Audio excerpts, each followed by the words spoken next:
Okay, so file sharing's done. Let's go down here to this option, remote management. These other options have uses, but we don't really use them on campus. You might find some of them useful at home, like printer sharing or scanner sharing. If you turn these on at home, then all of your computers in your house can share the printer or scanner through your Mac, if that's something that you want to do.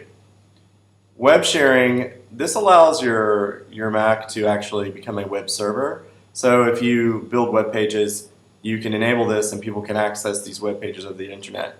This again is not something that we would normally use at school. It has some limited applications. If you're interested in this, come by and talk to me. Remote login, this is used for specialized management of the computer. You're never really going to need to use this, and you need to keep it off. If you turn this on, it will make your computer very, very vulnerable to hacking. But remote management, we do want to turn this on.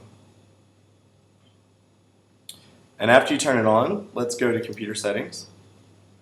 Make sure that this is on and this is on. That way, if I need to help you, I can request permission and you can say yes or no. Okay, and then click only these users and don't put anything down here yet. You want to leave this blank. This keeps your computer secure and it gives you a yes or no option to allow people to help you or not. And you can keep this off and this off.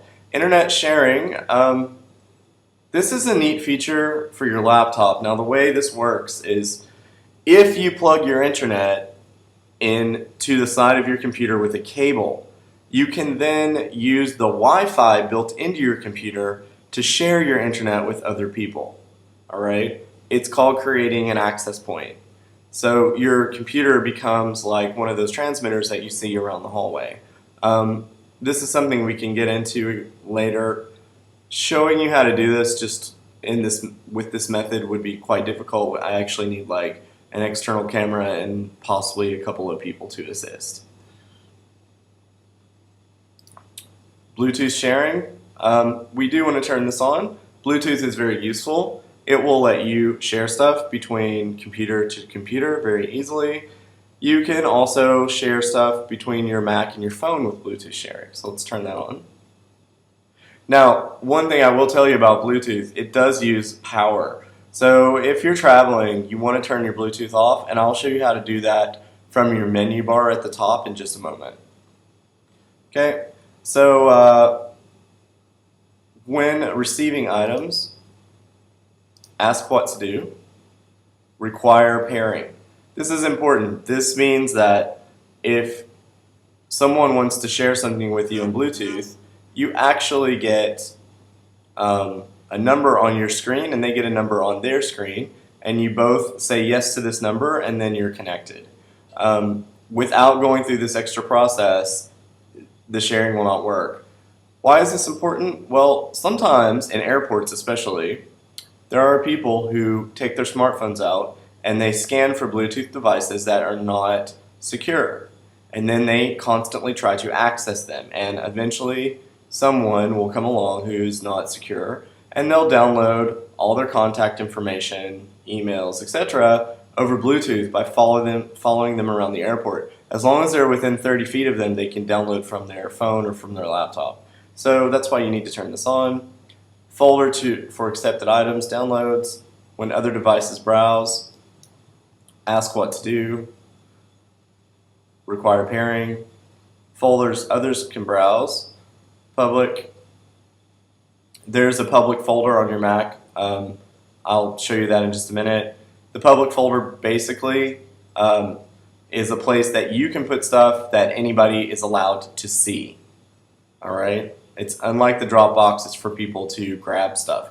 So this is really useful in a classroom. If you put a bunch of classroom documents in the public folder, kids can use their tablets, their phones, or their laptops and turn on their Bluetooth and download all those documents during class. Bluetooth is a little bit slower than Wi-Fi sometimes, but let's say that you have a class like an hour long and you're lecturing and the kids are presenting or whatever, at the beginning of the class, you tell them, hey, I want you guys to download this stuff during class so you can use it tonight. It will be done by the time class is over. All right, now let's go to Bluetooth preferences. It actually remembers any Bluetooth device I've ever connected to. You do want to make your Bluetooth device discoverable. So that's your computer here. Make it discoverable. And you should be good to go. Let's go back. All right, so we've set up some basic sharing. I'm going to get out of here. Now at the top, you'll see some icons. This is your volume, as you know. Wi-Fi, which I don't have mine on because I'm on a Mac desktop right now. And this is your Bluetooth. So when you want to save power, you just turn your Bluetooth off. Or if you don't want to share anything, just turn your Bluetooth off. And then when you're ready to share with Bluetooth, just turn it on. And that's it. And you have all your settings already in place. And people can find stuff. You can browse device. If you click this, you can also browse any devices around you. That means you can connect to them. And if you're working with another teacher, you click this, you can find their computer and connect to their folder to share stuff. You can send a file to another person by clicking this.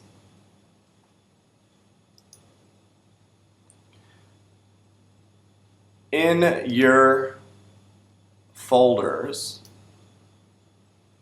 folder listing under Go, you have these base icons. You might have some that I don't have, but you should have one that says Home, or it might have your name on it, like this has T. DePreto. In here, there is a public folder.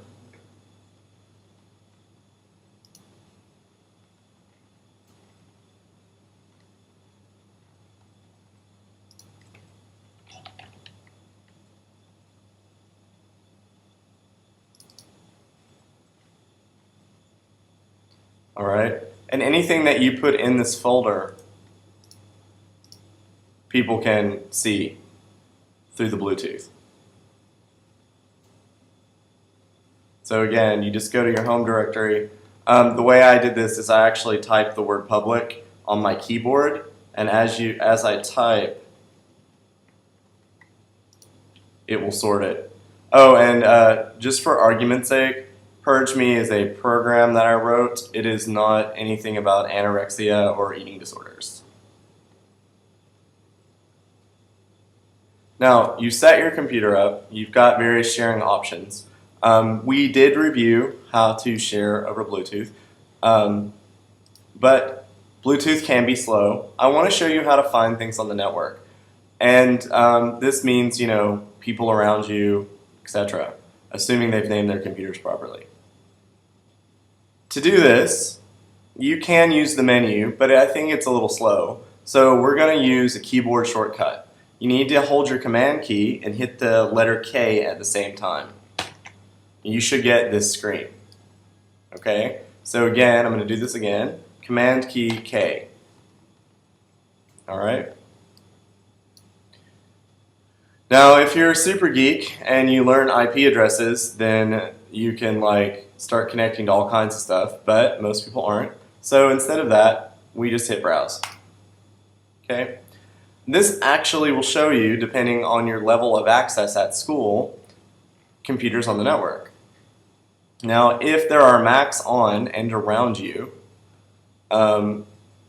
they should be here. They should show up. All right? So if you want to find someone's computer, you should be able to go down through here and find it. The other thing that we use this for actually at school is we use it for file sharing. Now, sometimes the Macs, they don't find the school servers quickly. It is a downside. So what we're going to do is we're going to place some of these IP addresses on the GEMS Learning Gateway in our portal. And you should just be able to copy them, paste them in here and hit connect, and it will take you to things like the swap area and the IB server. And when you do that once, you can save it and you never have to do it again. All right?